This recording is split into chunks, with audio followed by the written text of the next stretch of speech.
Hello friends, आज हम discuss करने जा रहे हैं विज्ञान भैरव तंत्र का चौथा मेथड। तो ये मेथड कहता है कि अगर हमारा पूरे का पूरा सांस बाहर हो और वो कुछ देर के लिए बाहर रुक जाए, या फिर पूरा सांस अंदर हो और कुछ देर के लिए अंदर रुक जाए, तो उस रुकने, उस ठहराव, उस विराम के क्षण में हमारा अहंकार मिट जाता है, विलीन हो जाता है। लेकिन ये अशुद्ध के लिए, सिर्फ अशुद्ध के लिए कठिन है।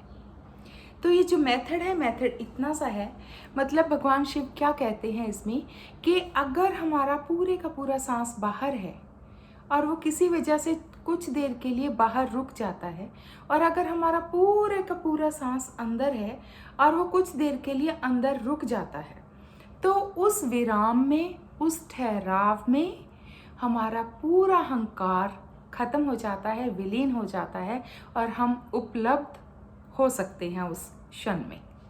लेकिन वो साथ में ये भी कहते हैं कि ये केवल अशुद्ध के लिए मुश्किल है, कठिन है। तो मतलब हम सब कोई भी इसको कर ही नहीं सकते, क्योंकि शुद्ध कौन है? उन्होंने बोला अशुद्ध के लिए कठिन है, तो फिर शुद्ध कौन है? तो मतलब इस मेथड को हम प्रैक्टिस इस एंगल से कर ही नहीं सकते।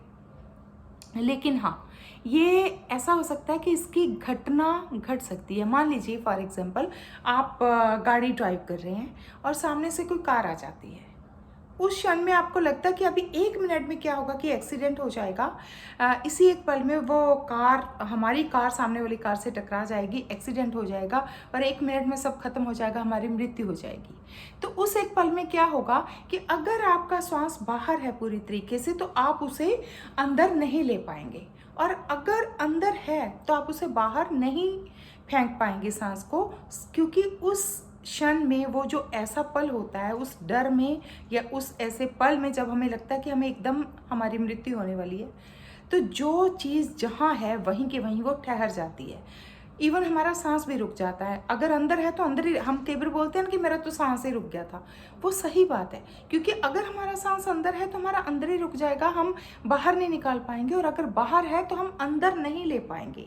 उस एक ऐसे डर, भय के पल में जब मृत्यु का भय होता है तो सब कुछ रुक जाता है, सब कुछ ठहर जाता है, हम सब कुछ भूल जाते हैं। हमारा नाम क्या है, हमारा बैंक बैलेंस क्या है, हमारे पॉलिटिकल लिंक्स क्या है, हमारे सोशल लिंक्स क्या है, हमारी रेपुटेशन, हमारे रिश्ते, हमारा धन, हमारा रुतबा, हम सब कुछ भूल जाते हैं। अगर कभी ऐसा मौका आ जाए तो ऐसे क्षण में हमारा अहंकार, हमारा जो सूक्ष्म ईगो बोलते हैं, माइन्यूट, सब कुछ टोटल खत्म हो जाता है। हम पूरी तरह से उसी पल में और शुद्ध हो जाते हैं।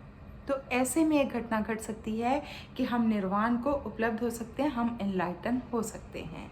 सो इस विधि को हम प्रैक्टिस नहीं कर सकते, ये कभी ना कभी ऐसे किसी क्षण में हैपनिंग हो सकती है। तो ये है विज्ञान भैरव तंत्र का चौथा मेथड। आपको ये मेथड कैसा लगा, क्या लगा इसके बारे में, मुझे कमेंट करके ज़रूर बताइएगा। Thank you.